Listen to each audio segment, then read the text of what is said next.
Ready for another round of sports business conversation. We have our sports business and sports media experts here at Meadowlark Media. David Samson, the host of Nothing Personal. You can check that out wherever you get podcasts. Joins us every Thursday on the local hour. And, of course, the CEO of Meadowlark Media, John Skipper, joining us to discuss the latest goings-on in the world of sports business. I want to start, guys, with a story that appeared in the New York Times recently. It has to do with a court case involving the winning of Fox's World Cup rights for the World Cups in 2018 and 2022. Eventually, that contract was extended to 2026. And there is a former sports marketing executive. His name is Alejandro Bursaco, who was based in Argentina.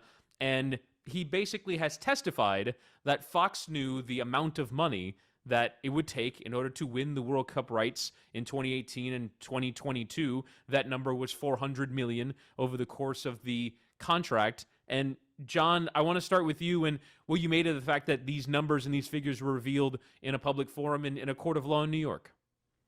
Well, anyone who knows me has heard me complain at least once that I did not feel like there was a fair process for the awarding of the 2018-2022 World Cups. We at ESPN had done what was regarded as a spectacular job doing the World Cups in South Africa in 2010, in Brazil in 2014, dramatically growing the audience, investing lots of money in producing content around those World Cups, assembling a world-class team of announcers from around the globe, and just changing the way the event felt in the United States. That led us to have conversations with FIFA officials leading up to the bid, in which we were ensured that they loved what we had done with the World Cup, that they felt that we had performed exactly as they had asked us to do, grown it, and it led to discussions about how we would be treated in the bidding process. That included assertions and confirmations by high-ranking FIFA officials, including Jerome Valk, that they did like what we had done and that they would regard our winning the bid again in 2018 and 22 as a good thing. I assured them that they would not have to take less money to do that we were prepared. In previous negotiations with FIFA, there had been multiple rounds. During those rounds, you always got some guidance as to what you needed to bid, as to whether you were behind or ahead. It's a great way for governing bodies to increase the amount of money they get. We were assured we'd be given guidance after the first round. The day of the bidding, I had lunch with said Mr. Valk, along with senior executives from Univision. We were putting in a joint bid. And we were aghast to find that he suggested that despite previous representations, it would be a one-round contest. We were to put in our high bid. If we had the high bid, we would win. If we didn't have the high bid, we would not win. And this is delicious, and that the reason they had to do that was they were under such a degree of scrutiny relative to the ethics of their processes that they must conduct a scrupulous process without any shadow of a doubt that there was any untoward things going on. And we put in an excellent bid, and we're told we had not gotten it. So I feel a little bit like I've been complaining with reason. I'll quote from that New York Times article. It said that Fox was given a decisive edge in what the other bidders thought was a blind auction, and that a FIFA executive named Julio Grandova said if Fox puts up $400 million, it will win.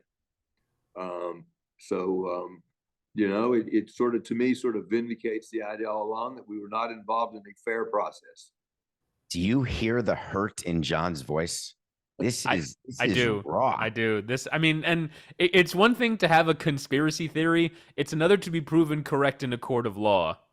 Which, of course, makes it not a conspiracy theory. But I got to ask you, John, two things you just quickly mentioned. One, you said you affirmed, you said to them that your bid would be competitive, that you would make the high bid. Maybe you were talking to the wrong they. Did you miss some signs at the negotiating table? There were some other people who would need to get paid as part of this deal? No, we were never asked to participate in anything other than putting in an appropriate bid. Never suggested that there was any other factor involved.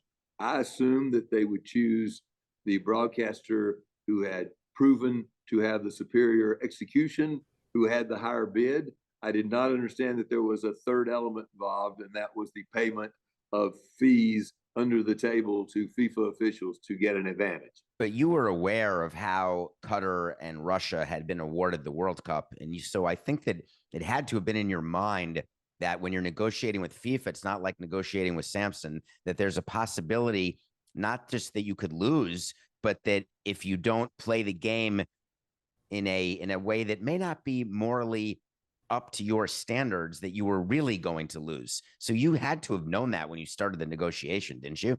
Weren't you looking at signs? Let me go back and just delineate the sequence of events. When we were bidding for 18 and 22, those games had not been awarded to Russia and Qatar. We were bidding, which FIFA generally did, for World Cups, and I believe the Olympic Committee does the same thing. You are bidding without knowing where the events you're bidding for are going to take place. So we had not had all of that scandal around the awarding of the bids. However, your point is still well made, David. We never suspected FIFA of particularly ethical behavior, but we were at the Walt Disney Company. We did not engage in any wink, wink, nod, nod, any under the table. Now, I will say we did have a bit of a wink, wink, which was, look, we've done a great job. If you'll give us a little guidance, which you've done in the past, we'll make sure we have the high bid. There was never any suggestion that anything else needed to be done. It just to me seems like if you know that you have that wink, wink, but you have the wrong wink, I feel like you should have known that you were in the wrong place and the wrong side of this, and that you made a decision, which is the right decision, which is that you're not going to engage in these sort of activities. Fox, actually, if you look at this article and understand what this case is, you're aware that Big Fox is not being implicated here. They found a way to outsource the criminality, which of course is what you do when you're the head of the snake. And so you were in the position where you were the head of the snake protecting Disney. And I wonder whether or not you were able to manage expectations with Disney and with the people you were working with at ESPN, knowing that deep in your heart, you thought that you may be left without a prom date.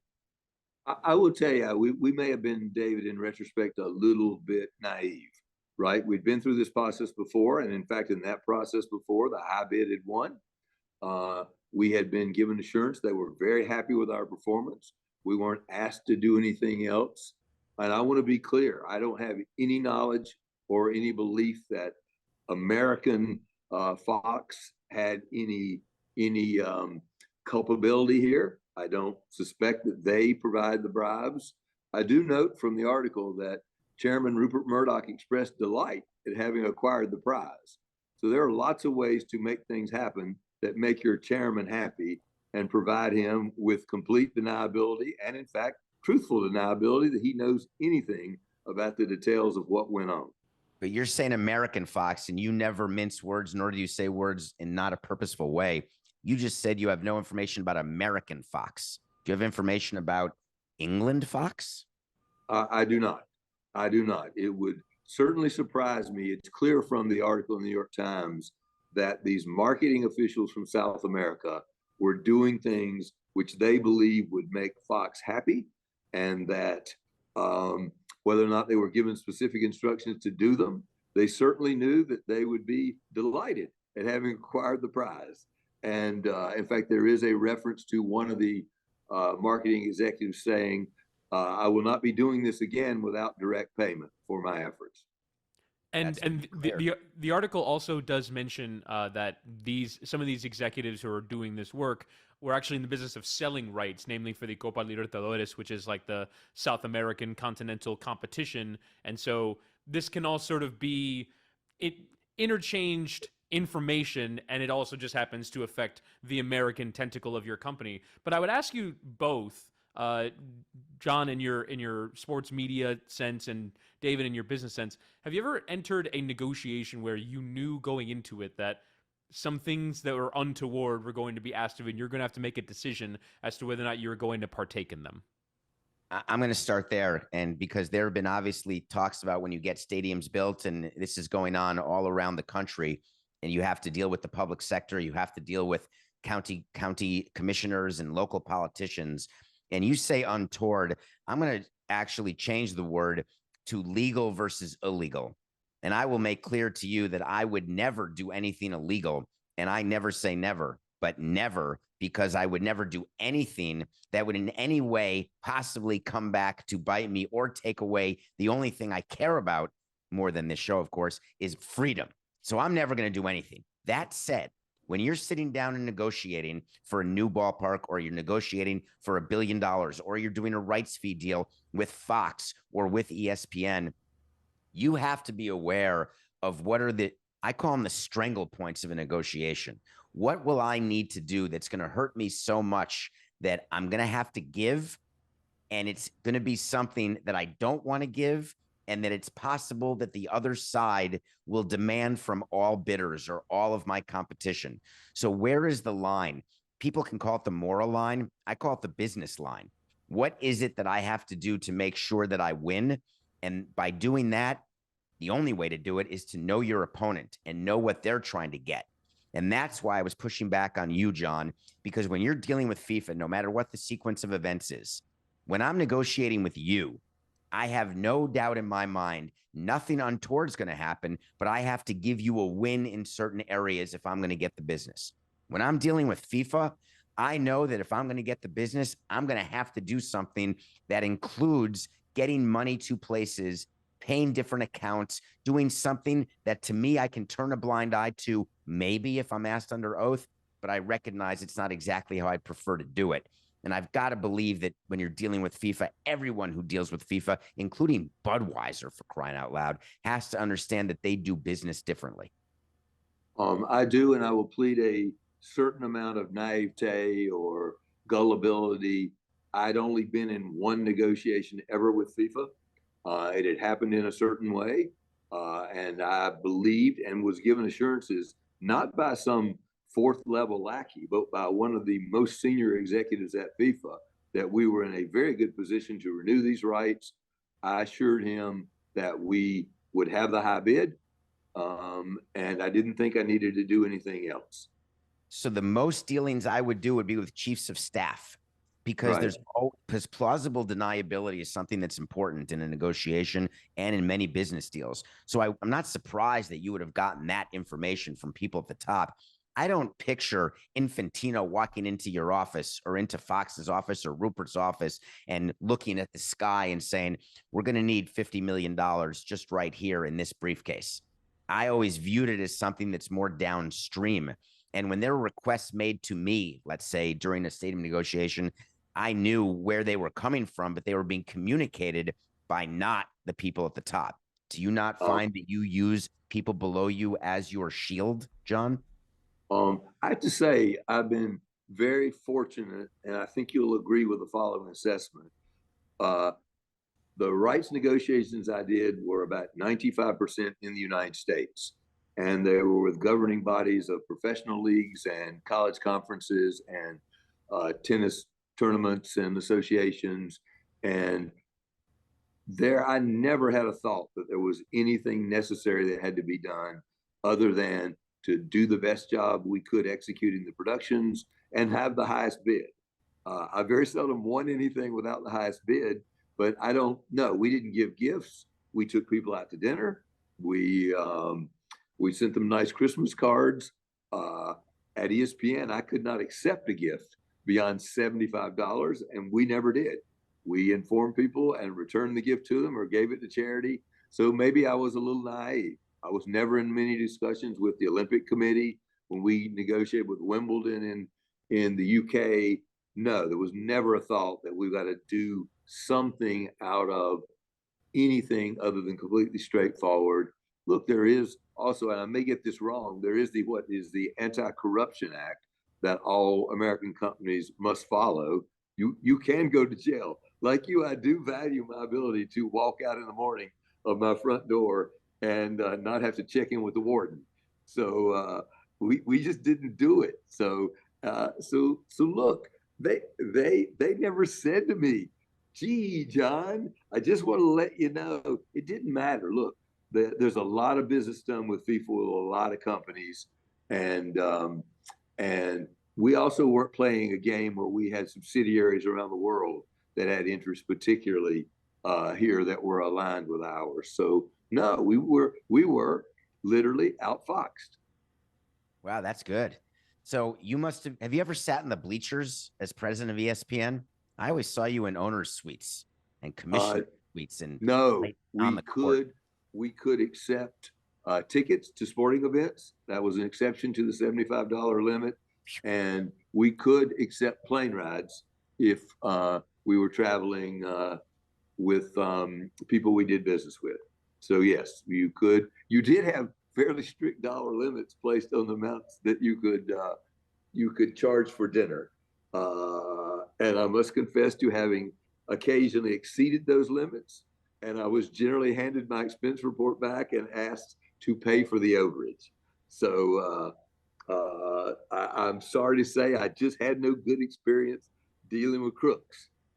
On behalf of all Disney shareholders, thank you for paying your share of those tickets.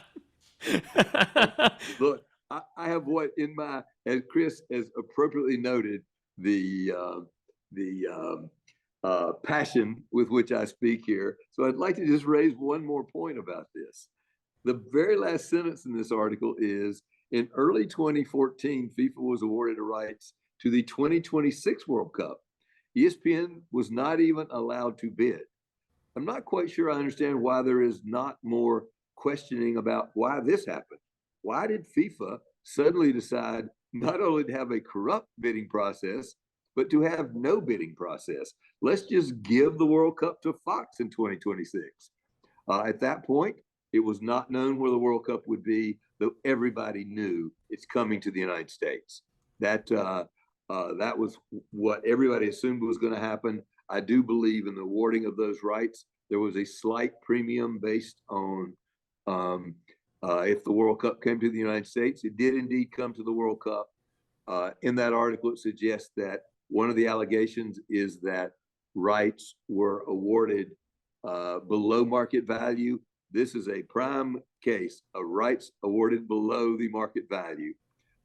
There would have been a bidder, most likely ESPN, maybe other people who would have bid more than FIFA is going to receive from Fox for the 2026 World Cup. And I just kind of like to know what went on there. So this lawsuit is not insignificant because it's beginning to open, right? We're looking under the covers, under the hood of what went on during some of these negotiations by Fox using different subsidiaries, by people with FIFA being associated with how these deals happened.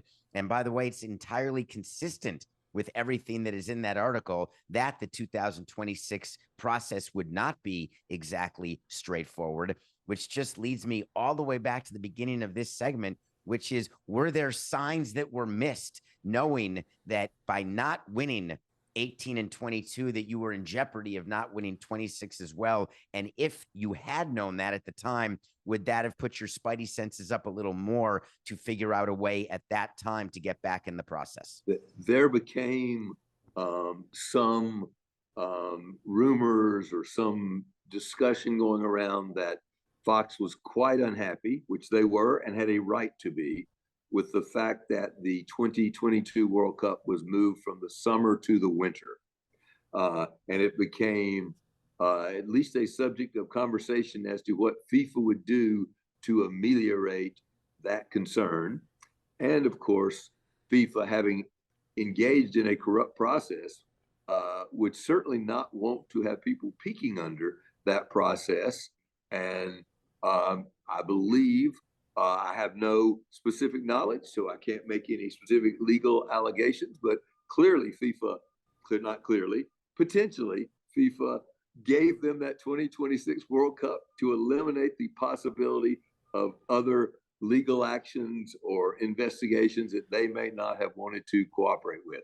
Well, John, let me John, let me allow you the chance to drop the probably and all the qualifiers, because this has actually been clarified. This is from an article from the New York Times in 2015.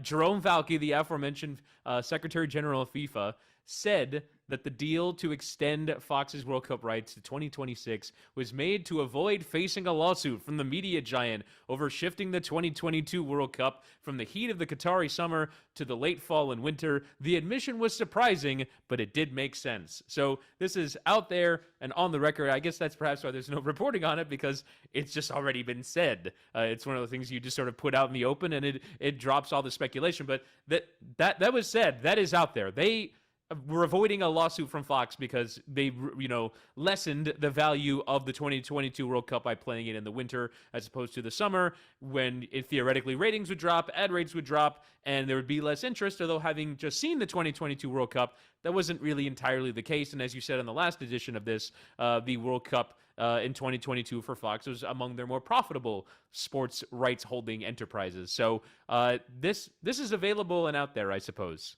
This is one of John's most charming qualities, especially on this show that we do together, that he'll give you a few caveats and a few maybes, a few probablys.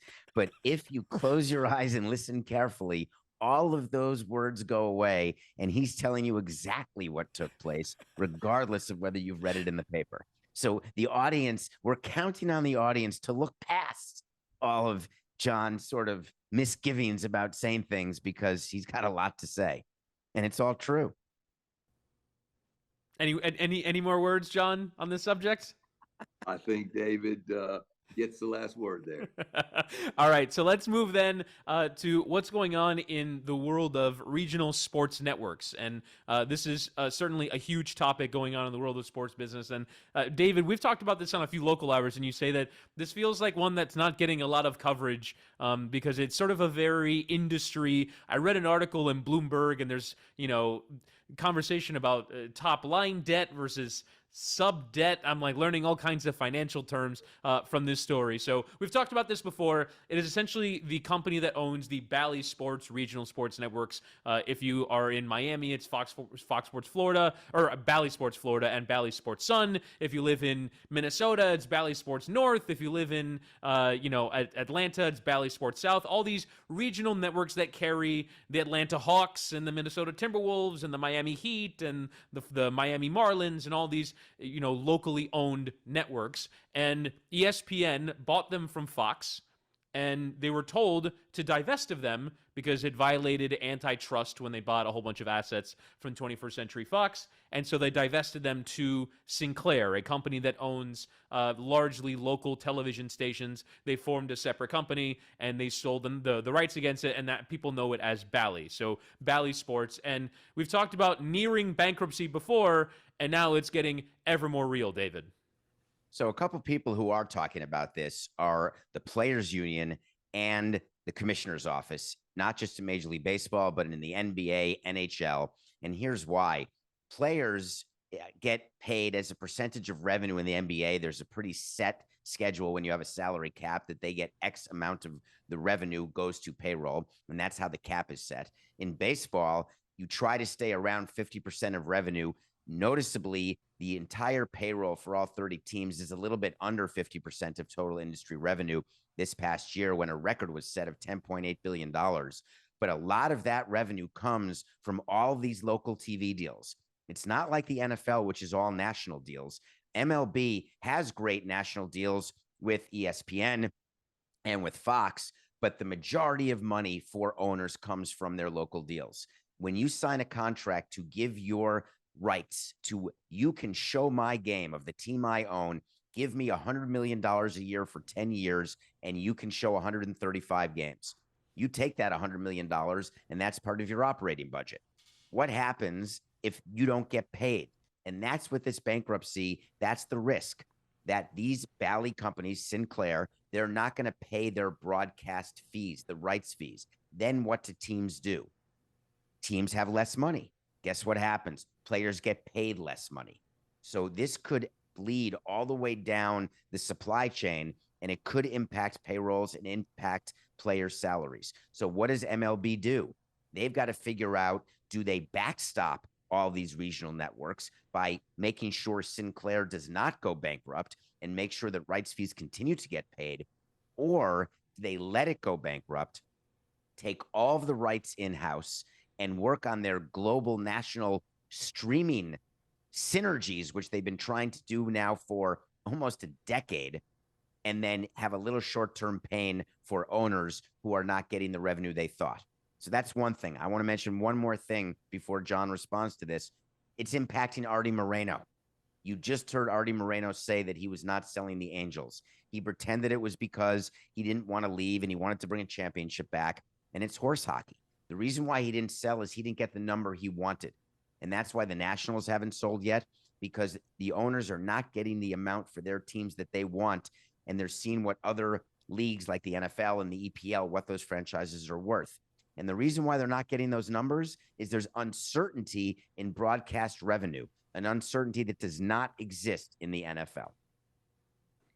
Yeah, I'll go back to one thing Chris said in his setup, which is Fox. Speaking of being out Fox, Fox sold these assets to the one company that could have maintained the pay TV model for the regional networks longer, and that was the Walt Disney Company with ESPN. And when asked to divest, ESPN sold those rights, not asked, when ordered to divest those assets, for which they paid something shade under $13-14 million. They divested those assets to Sinclair, which made the bet. I think they sold them for somewhere between 10 and $11 billion.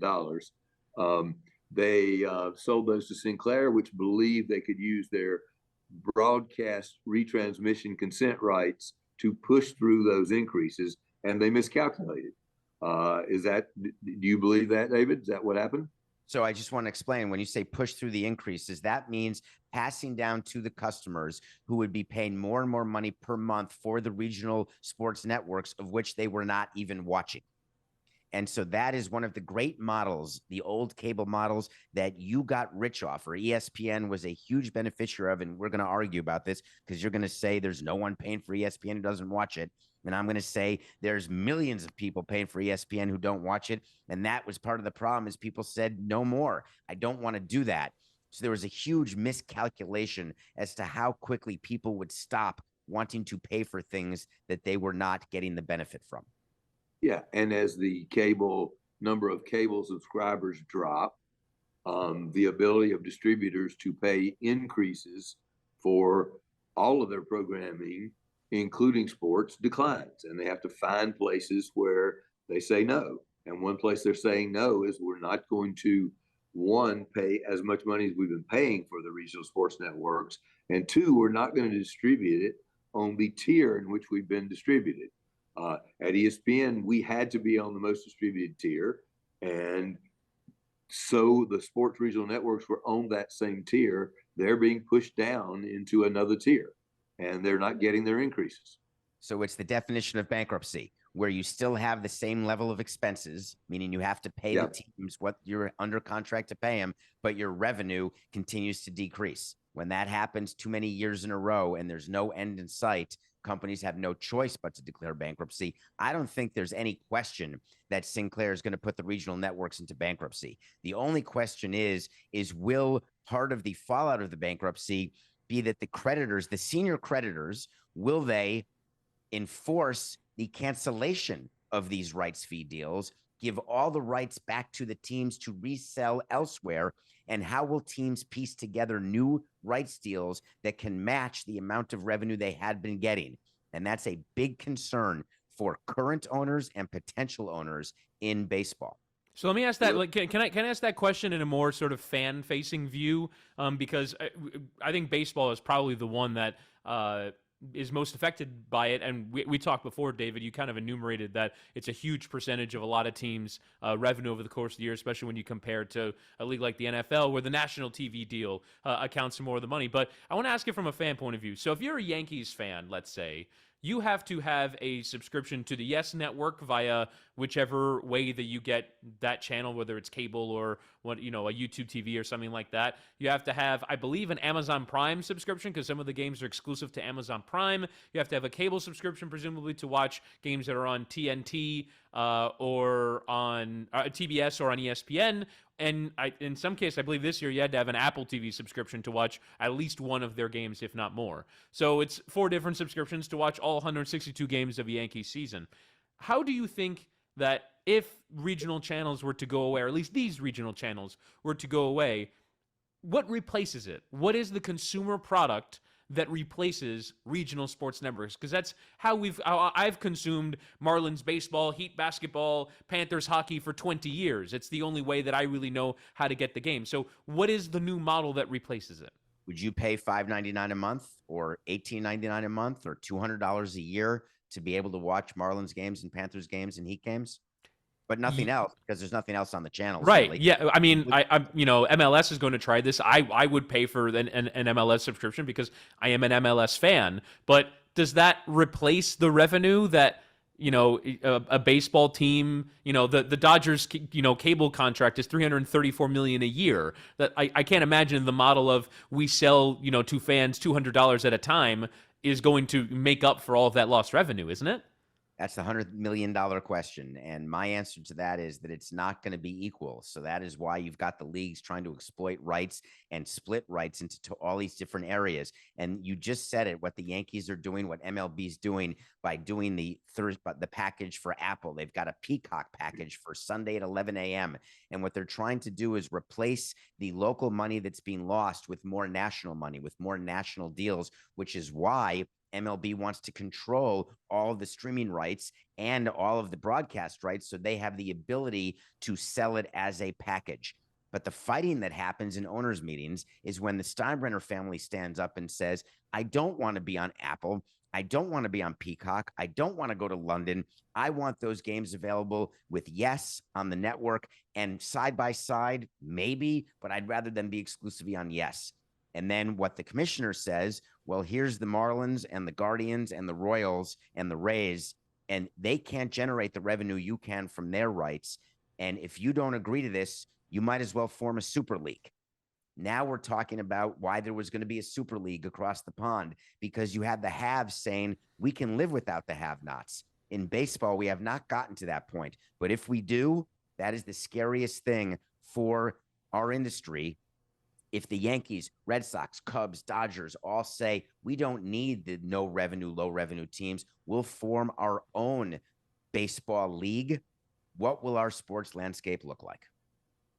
Yeah, I will put a finer point on David's assertion, which I agree with, that there's no way that subscription revenues will replace the regional sports networks. You start doing the math. If a regional sports network had an agreement with a cable operator who had 1 million subscribers, they were being distributed to approximately 900,000 of those million subscribers. And each of those 900,000 people was being charged $5.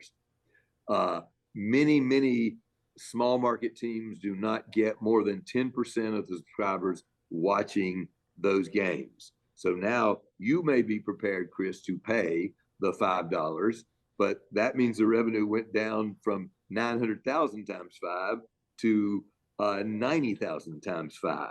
Would you be prepared to pay 10? Maybe. So now the revenue didn't decline 90%, it declined 80%. They can't replace half the revenue. They can't replace a quarter of the revenue.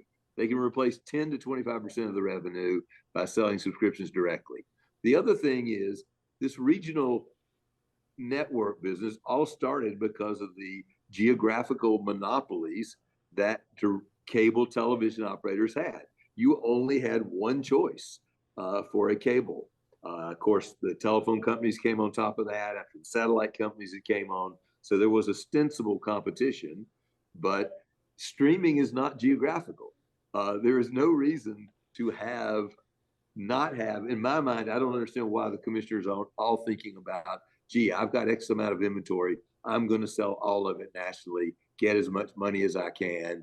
Again, I do believe this is the hardest problem for baseball because of the local nature of the sports, the devoted fans that follow this every day in what used to be a daily newspaper and on the radio.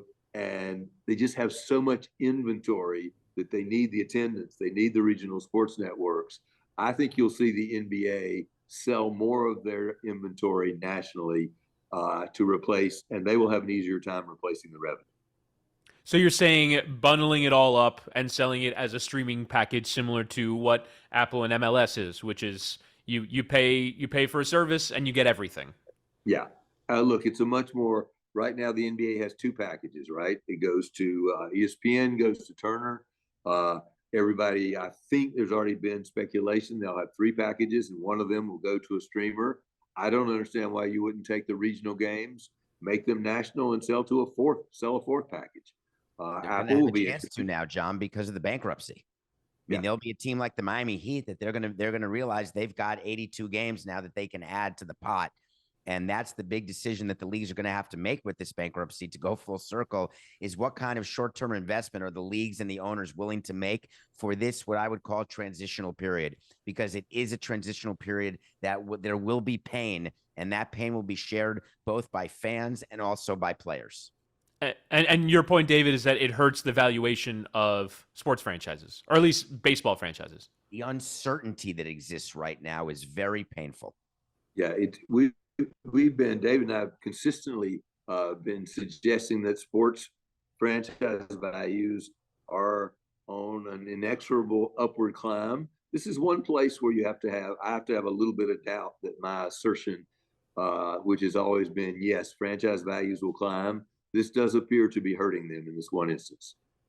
Are there any other bubbles like this, do you think? Because not that this is necessarily a bubble, because, presumably a package like the one you described, John, will sell for billions of dollars, particularly to streaming companies that want to beef up their product. But is something like this where, pay TV has been responsible for such a growth in rights fees that as we move towards streaming, that there is some other bubble that maybe we don't see at this moment in time? So if you're asking a question of where other bubbles exist that team owners are thinking about, they're definitely thinking about the price elasticity as it relates to tickets and gate revenue. And you're noticing in baseball that the new stadiums that are going to be built in Oakland and in Tampa, they're going to be much smaller than any buildings that have ever come on board. And the reason why they're going to be so small is that they're realizing that their amount of supply far outstrips their level of demand. And when you look at some of these things, and this ties into what you're watching right now, if you're on C-SPAN, with what's happening with Ticketmaster and the hearings that are happening about the Taylor Swift concerts, the Bruce Springsteen concerts, all of these people and Congress people are wondering, why are fans being hurt by these increased ticket prices? And that is a very simple supply and demand issue. These acts don't tour a lot. When they do, they can charge whatever they want because there are people who are willing to pay it. What sports is realizing is that the middle class of tickets has gone away. People pay for premium tickets and premium experiences where there's premium spaces with premium food. And then there's people who are much more price sensitive, who are paying, just get me in the door. I don't care where my seat is. So you're seeing how buildings are built right now where you don't see a lot of just normal seats. There's all sorts of different areas where they can try to maximize the revenue for those areas as a function of the cost of building and staffing those areas. And I think we could be in for a change, if not a bubble, as to how we engage with sports events live. Does that lead to sort of there's a bleachers section, which is like the old terraces in football in the UK, and then there's the great premium seats and suites that another class of people enjoy. And I'll tell you, this also leads to neutral sites for championship games. It's not a secret why the NFL is looking at that, right? These all tie together in terms of what leagues are doing to maximize revenue, not just from the people who are walking in to the stadium, because those fans, no one really cares about.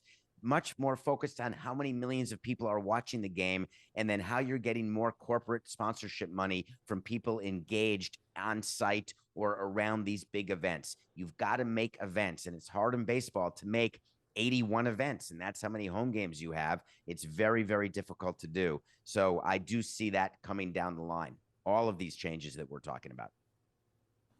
John, you look like you were on your way to mentioning a bubble before David mentioned the price of tickets.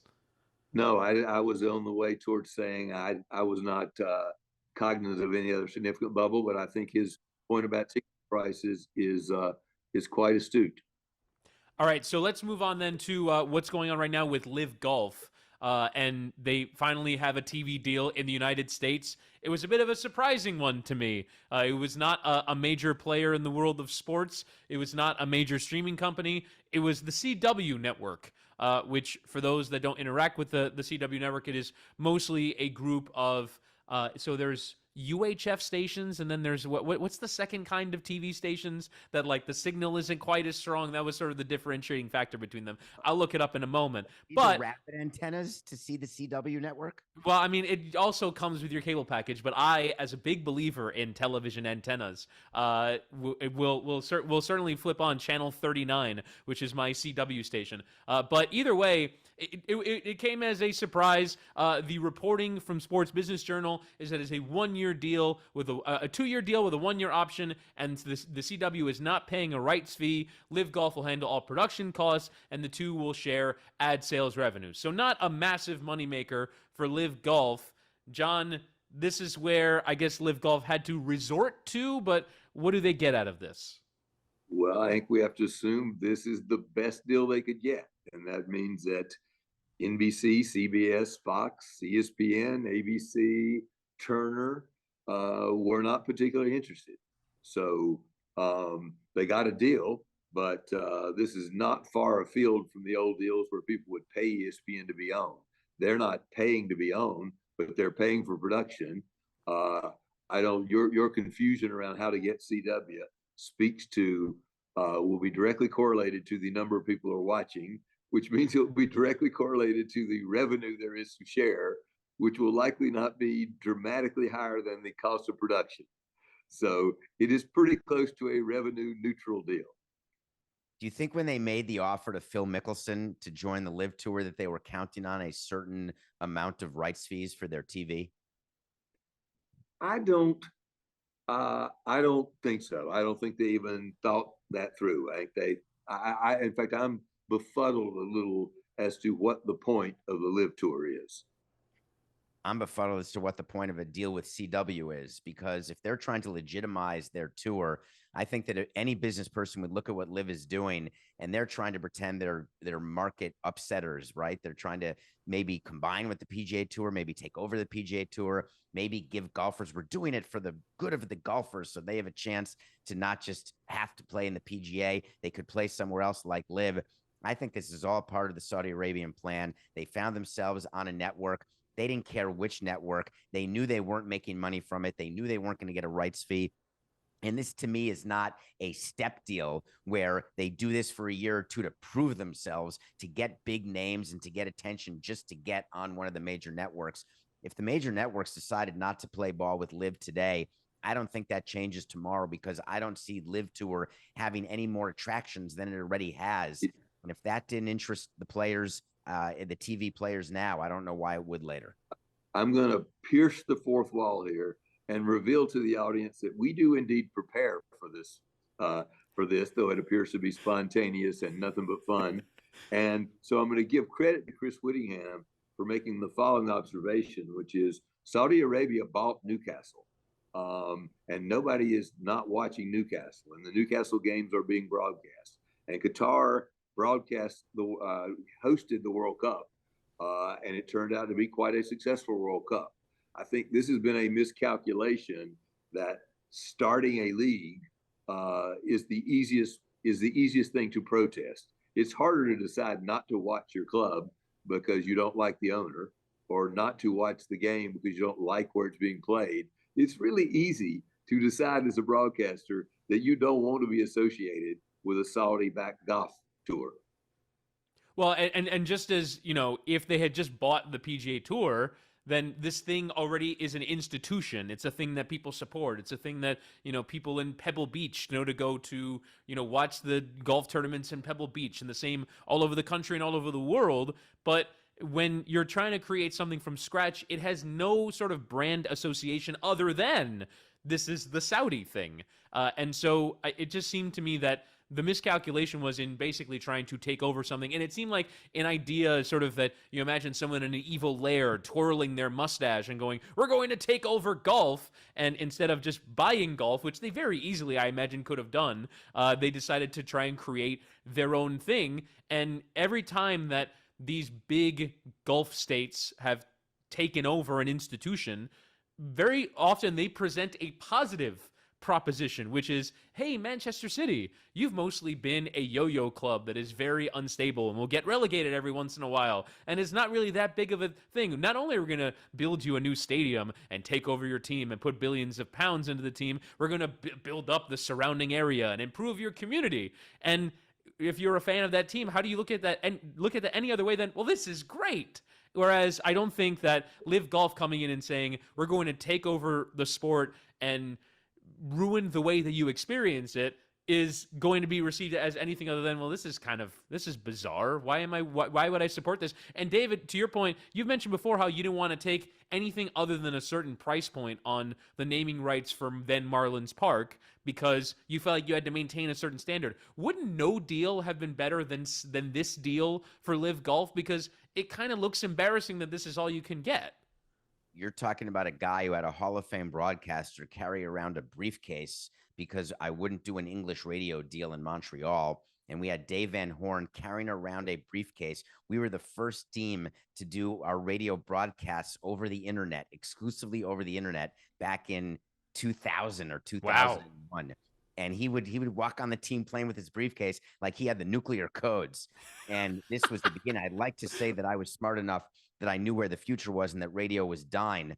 But the fact is, we just were not willing to take the amount of money that was being offered by English radio in Montreal because we thought that that was the same as giving away tickets. You're basically depressing the market and making it harder to come back with your next deal and next deal. But again, that's because we had profit in mind. We had money in mind. I don't believe Saudi Arabia and LIV that they have any path to profitability whatsoever. I don't think that was the point of it. I don't think they care about it. So I don't think they view it as a booby prize at all. They're walking around doing a victory lap because of the deal with CW. And to me, I'm laughing because they could just buy their own network and stick an antenna on it and put LIV on it, and they would have the same impact as the deal they did with CW. So it really makes no sense to me at all. They could have bought a couple more English Premier League clubs with this money. They could have bought half the Premier League with the money that they're spending on LIV Golf. They could have bought other sports. On the subject of golf, I wanted to bring up John from a content point of view.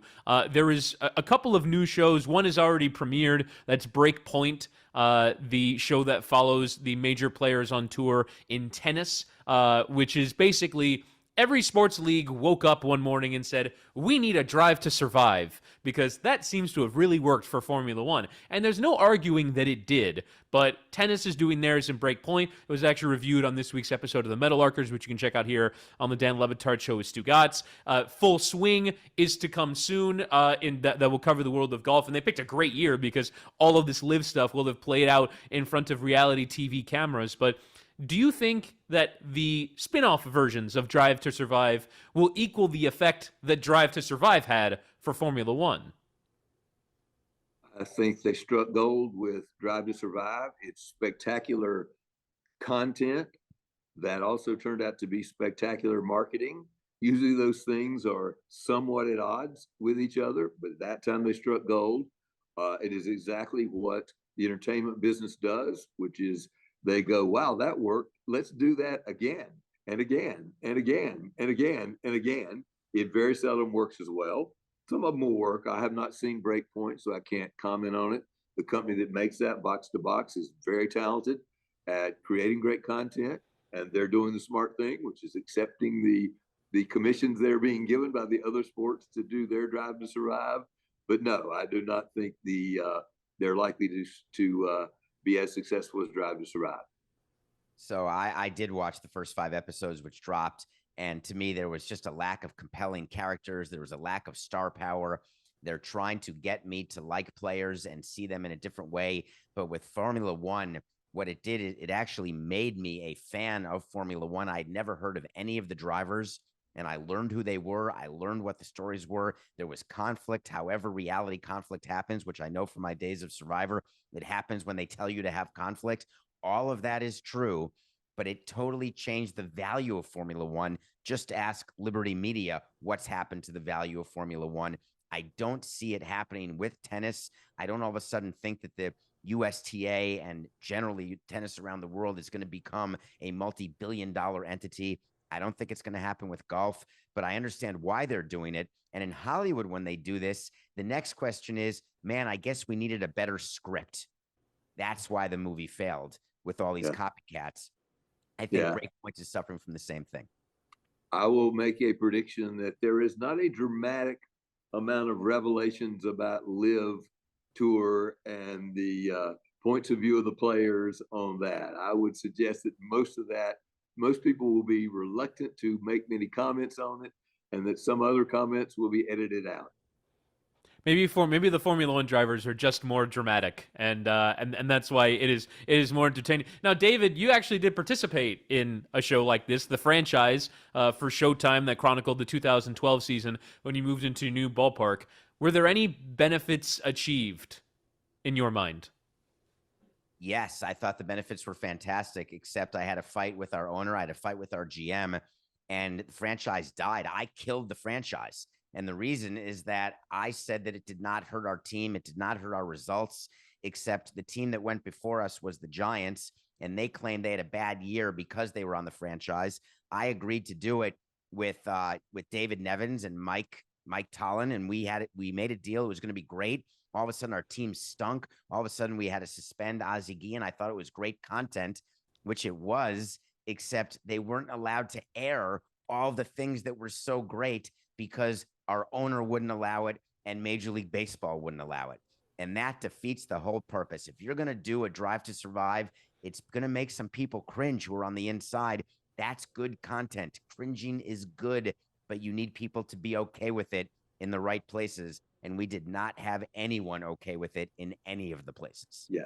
Me. Fans love behind the scenes content. I do not think it creates any dramatic problems for the clubs. I think it's akin to the Sports Illustrated jinx, where people thought getting on the cover of Sports Illustrated suddenly made their team lose. I don't think that's the case. So you do have those conflicts. David, what was the best thing that was left on the cutting room floor? I think it was David's arguments with his owner and his manager and his players. We made a decision that we were going to do things in real time. What had been done previously on the franchise is when there were things that were happening, they were being edited or they would recreate them. When we suspended Ozzie Guillen, what you saw in the franchise was actual. That was the moment Ozzie learned that he was being suspended, and we caught it. There were cameras there. What you don't realize when you're watching these shows, because you don't see it, like Naked and Afraid, they're not alone. There's camera people there. There's producers. There's people with booms. There's lights. There's all sorts of stuff going on. Like the island on Survivor is jam-packed. It looks like it's empty and remote. It is packed with people and things. And so we have cameras in a small room and players who were being sent down. So this is my answer. We were sending down a player, and I thought that would be great TV to crush a player's dream, to show that, hey, it's hard to be a major leaguer and you're going to be in the minor leagues and then your career's done and that's it. And it was not allowed to make the show, and that disappointed me. All right, one last one for you guys, and then we'll let you go. Jeff Bezos potentially selling the Washington Post in order to buy the Washington Command. Why are you laughing, David?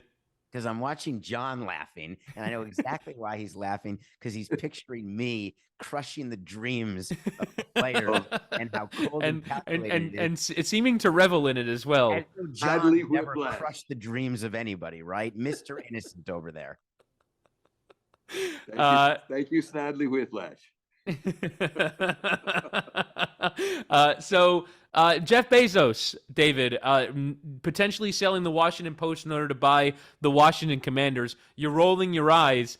Do you think that he is going to be strong-armed into getting rid of this thing that has, at the very least, put him in a position to buy the Commanders, and it would sort of be acquiescing to Daniel Snyder, which I can't imagine Jeff Bezos wants to do? Yeah, Jeff Bezos is not going to be strong-armed into selling the Washington Post. This is not an NFL issue where you're not allowed to have cross ownership. Don't forget, John Henry owns the Boston Globe and the Boston Red Sox. It is perfectly fine to own the Commanders and the Post. The NFL doesn't care. They want the highest price. There's a bunch of bidders around the 6.5 billion number. Is the thought that Bezos would go to 7 billion? He would, wants the team, but Danny's going to take $500 million less in order for him not to reward someone from the Washington Post who broke all the stories that forced Snyder to sell. It's a bunch of it's ridiculous. I wanted to swear right now, but I'm not going to. Daniel Snyder. Just use horse hockey like you usually do. Horse hockey. If you think that Jeff Bezos is going to say to Dan Snyder, no problem, I'm happy to sell the Post in order for me to get your team, he'll move on to another team in another place. It could still be a football team. Who knows what it will be? And at the end of the day, Snyder has to sell, and he has no position or authority to dictate the terms of this sale. None. And I predict that he will not take a lower bid, because I have yet to meet a billionaire who is dismissive of 500 million. But at the same time, though, it does seem as though a lot of what Snyder does is personal and small, that he would not take less money in order that he would take less money so that he didn't have to sell it to Bezos. It seems like the NFL might have to strong arm him into selling to Bezos. Am I wrong, David? Yeah, they wouldn't strong arm him, frankly, to do that, because having Bezos out there is a phenomenal thing. Once he chooses a team, he's no longer a bidder for the other teams which come for sale. And so other owners in the NFL want Bezos to not have a team, maybe not yet, because when their teams are for sale, he's a guaranteed in the paper, rumored to wanting to buy that team. And the Seahawks are going to come for sale soon from the trust from Paul Allen. So all sorts of factors come in here, all which result in Roger Goodell is not strong-arming Bezos to bid more or to sell the Post, and he's not going to strong-arm Snyder into selling to Bezos. He's just strong-arming him into taking one of these bids and being gone as quickly as possible. Wow, and Seattle would be his hometown team. Wait to see. Moment of insight from David Snidely Whiplash Samson. And with that, that'll do it for this edition of Sports Business and Sports Media Conversation with David Samson, the former team president of the Florida Marlins, and now the host of Nothing Personal with David Samson. John Skipper, the CEO of Meadowlark Media. Thank you, gentlemen. Thank you, Chris. Thank you, David. See you later. Have a good rest of the day.